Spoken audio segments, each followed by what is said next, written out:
मैं शुक्रगुज़ार हूँ तहरीक तहफ़्फ़ुज़ आइन के प्लेटफॉर्म से उमर अयूब साहब तशरीफ़ लाए,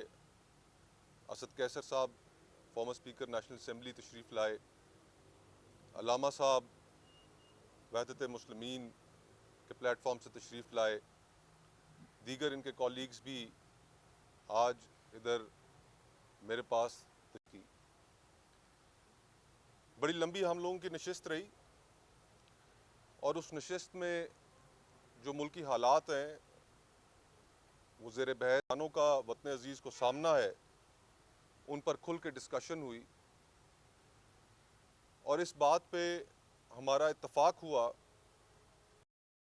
कि जो बहरान इस मुल्क को जिनका सामना है,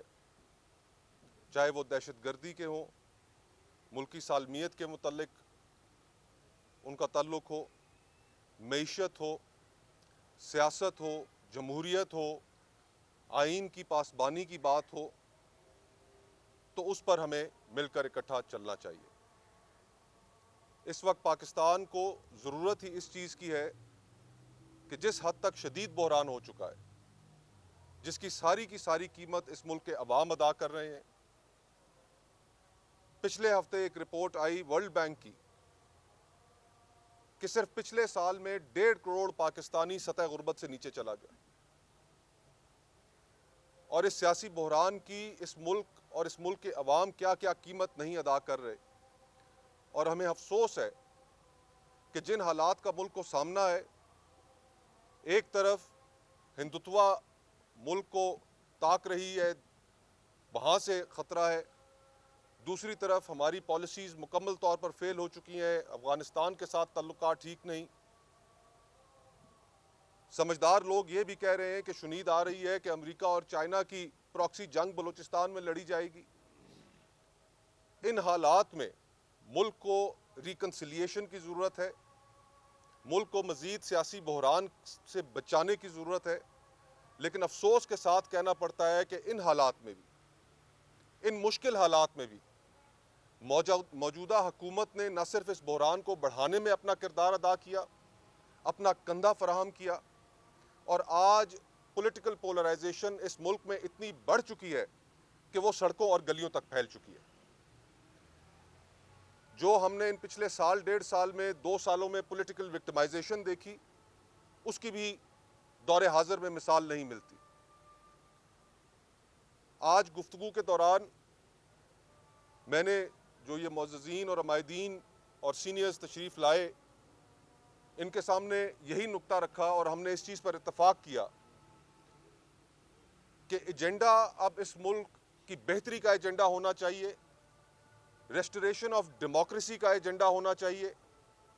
रेस्टोरेशन ऑफ कॉन्स्टिट्यूशन का एजेंडा होना चाहिए। अब सियासी जमातों को अपने खौल से बाहर निकलना होगा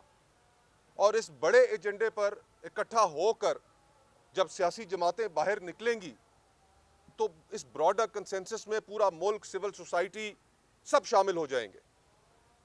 और इंशाअल्लाह अगले चंद दिनों में जो मुशावरती इजलास है एजेंडा तय करने के हवाले से, जो कायदीन यहाँ पर मौजूद हैं और पॉलिटिकल पार्टीज से भी राब्ते में है,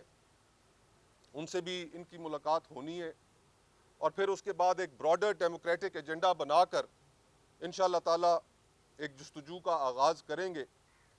ताकि इस मुल्क के जो बहरानों का जो इसको सामना है और जो ये एक गैर नुमाइंदा हुकूमत पाकिस्तान पर मुसल्लत की गई है, उसके ख़िलाफ़ उसको रुखसत करने के लिए और ये बात भी तय करने के लिए कि आखिरकार इस मुल्क पे हुक्मरान चुनने का जो हक़ है वो किसके पास है। वो इस मुल्क की आवाम के पास है फ्री एंड फेयर इलेक्शंस के ज़रिए, या बंद कमरों के अंदर बैठकर फैसला करके आवाम के ऊपर थोप दिया जाएगा। तो वक्त आ चुका है कि तमाम जमहूरियत पसंद कुव्वतें, आइन की बालादस्ती में बिलीव करने वाली कुव्वतें, इंसानी हकूक़ में बिलीव करने वाली कुव्वतें, वो एक प्लेटफॉर्म पर इकट्ठे हों और इंशाअल्लाह ताला इस प्लेटफॉर्म पर तहरीक तहफ़्फ़ुज़ आइन जो राब्ता शुरू किया है अमायदीन ने, सीनियर्स ने, तो इंशाअल्लाह ताला एक अच्छी काविश है और ज़रूर आपके साथ